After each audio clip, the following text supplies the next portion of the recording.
guys, so my name is Dr. Promise, and together with me is my darling husband, Mr. Raphanes. Say hi. Why are you smiling?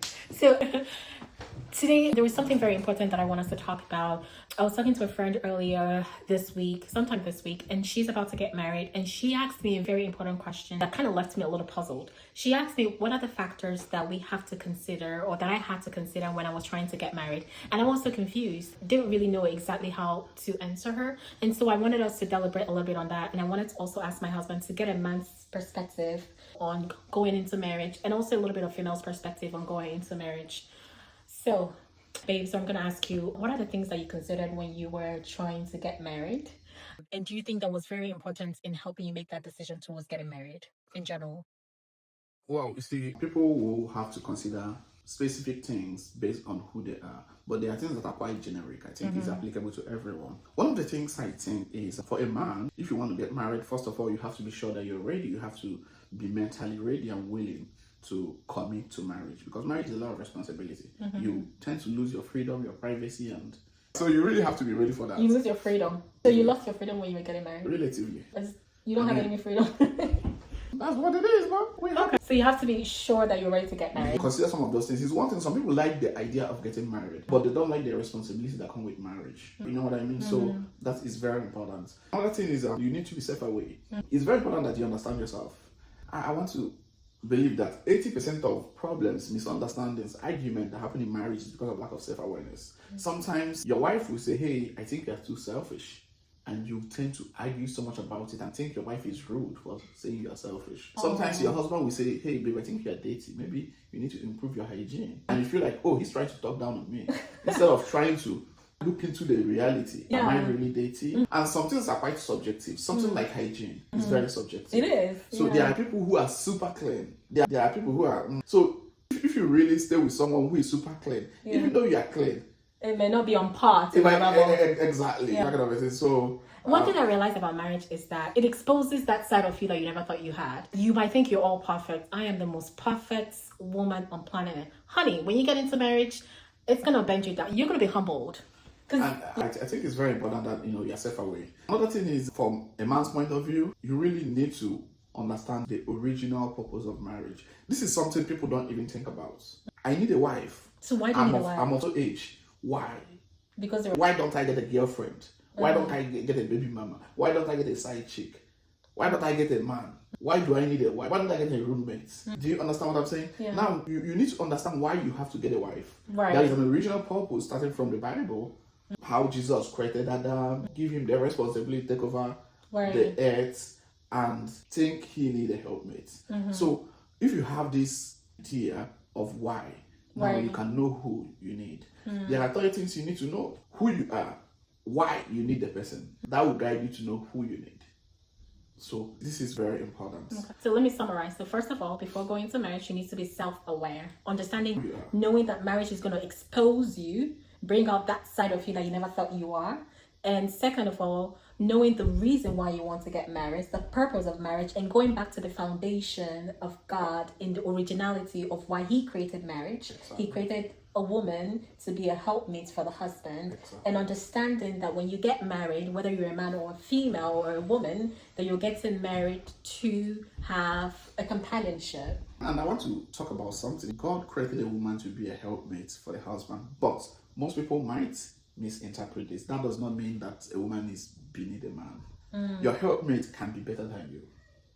So let us not, for that reason, enslave our wife and think that, oh, she's my helpmate, start home and wash clothes and wash dishes and cook food. Which is a lot of expectation that so many men have before they go into we marriage. really need to look at that. For her to help you doesn't mean she is beneath you. She might be better than you. So always go for the best. One thing, when you said that, when you're saying something about a woman coming to getting married, do you know the person that reminds me of? Israel. No. Israel, Davido's side. Israel now. Israel, the Niger Israel. I think he went into marriage for the wrong reason. I don't want to talk about people, but I don't think so. I don't We'll talk about Israel. I don't know what about his issue is. I don't want to pick on people. I mean, absolutely, I think we should. But I don't know. He went into marriage for the wrong reason. What was the girl's name? Sheila? I don't even know that personally. So anyway, so the second, I like another that. thing I think is expectations. Expectations. It is very important that you manage your expectations, because trust me, it's going to be the number one thing that is going to lead you into disappointment, expectations. and all that. Don't expect so much from people. I was told sometime that people don't disappoint others. Our expectations of people disappoint us. Wow, that's big. And I ask why. Someone tell me that if I think someone is a very responsible person and I see that person doing something wrong, how do I feel? I feel bad. I'm disappointed. But if I think someone is irresponsible and I see that person doing the same thing bad, how do you feel? You don't feel bad because he's irresponsible. So it's not really about that person, it's about your feeling of that person, what you think of that person. I'm not trying to say you shouldn't hold people to a high esteem, but always manage your expectations. Just know that things happen and design your life in a way you still have control of your emotion. I really like what you say about expectations, because men or women, we go into marriage with so much expectations of our spouses. For example, you'd expect me to maybe always cook a full noodle every single day and it will be fresh.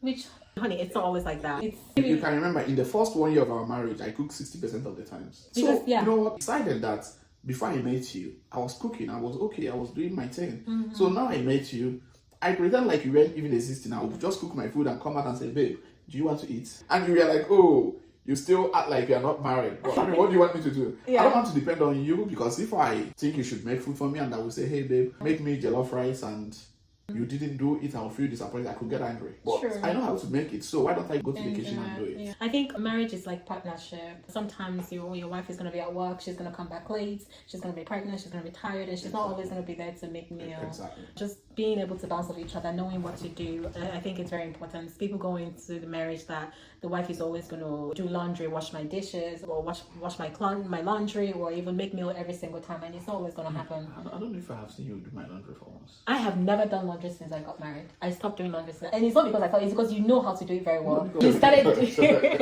when we got married, you started doing laundry, so I left that responsibility for you to do, and I didn't even bother myself. One thing is this: all the things I do for myself when I was single, I didn't stop doing it for myself. Right.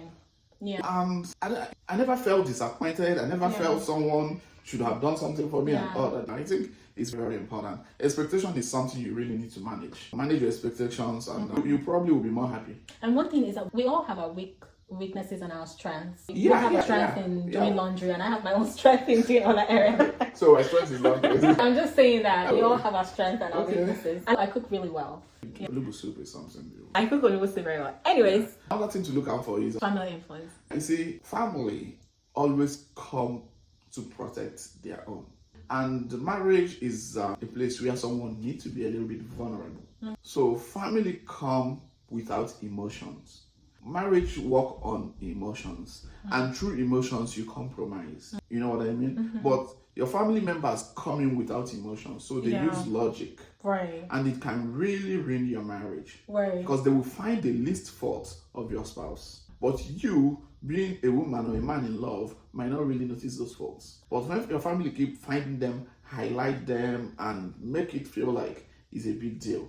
If you don't have a strong sense of maturity, it might really be a big deal. Right. So you really need to manage family and manage information between you and your wife and your family. What's who and what everyone should know. Right. And I think when it comes to family influences, we need to set boundaries, knowing what to say, how to present our spouses to our family. Always present your spouse in a positive light. Don't use negative words in front of your mom or in front of your dad or with your sister. Be like, oh, this is my stupid husband or whatever husband it is, or my stupid wife.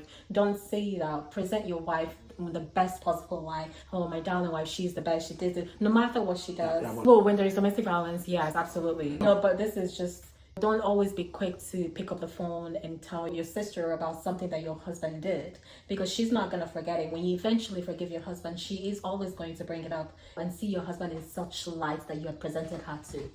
I completely agree to that. Family sometimes... It causes a lot of issues, and I don't know why. And I think they're just trying to be overprotective of their I think that is being overprotective, and sometimes it doesn't really help their loved ones. And I think you should vet who you are getting married to very well, to the point that you should be able to be vulnerable enough with that person. It's very important. And self-confidence is another thing. Self-confidence. It's so important in marriage that people don't understand how important it is. Self-confidence is so being important. Confident in yourself. So important, especially for a man. Oh, for women too, you need to be confident. And for a woman, you need to be confident too. But for a man, it's way more important. Because I can tell you, 60% of domestic abuse are caused by self-confidence. I don't get my statistics anywhere, but presumably up to that are caused by self-confidence. You will see a man who lack of self-confidence, especially when the wife is ambitious or successful. You know what I mean? So you really have to have a certain level of self-confidence to be able to manage such a successful or ambitious wife, because at some point you get to understand that people are not competing. And on a woman's side, you must learn to how to manage success. Right.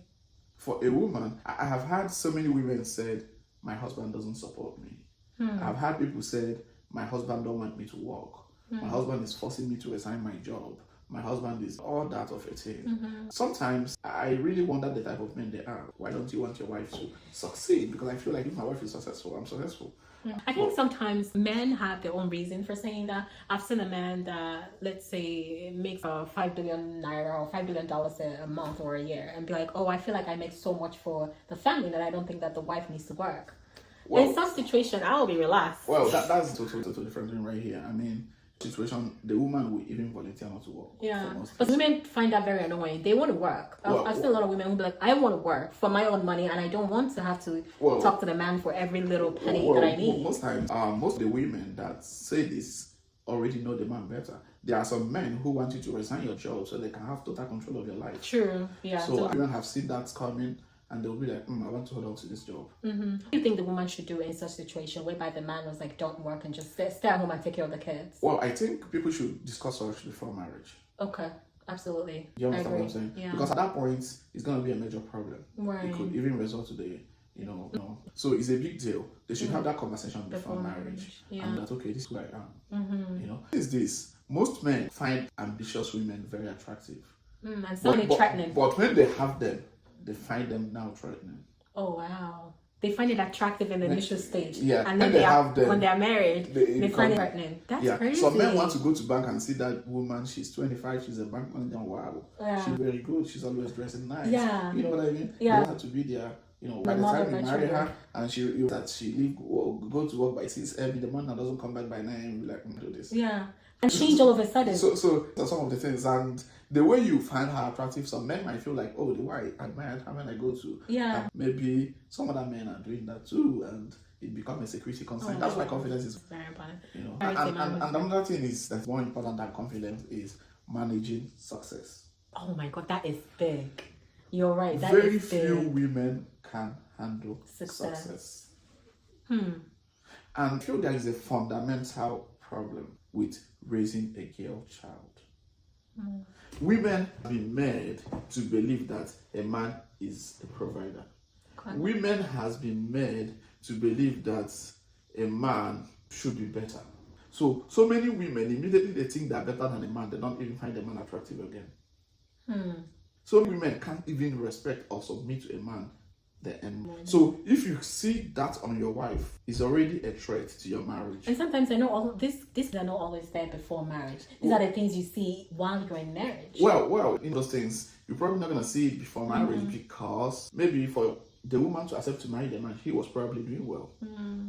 Just what I mean, marriage is a long journey. A lot of things can change on the road. So, opinion. I feel like women who might just look at Amazon, Dr. Ngozi Okonjo-Iweala. Yeah.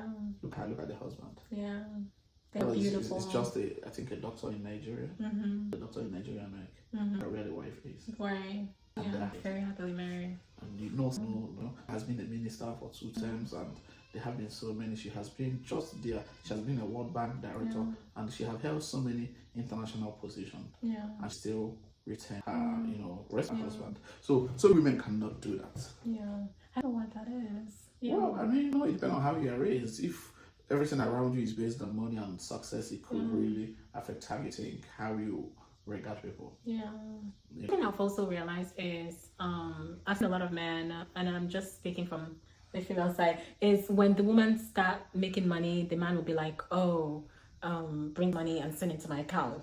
Yeah, there's nothing wrong with that. I mean, there is nothing wrong if your husband says send the money to his account. Or send the money to you. Yeah, there's wrong with that. Send the money to your account.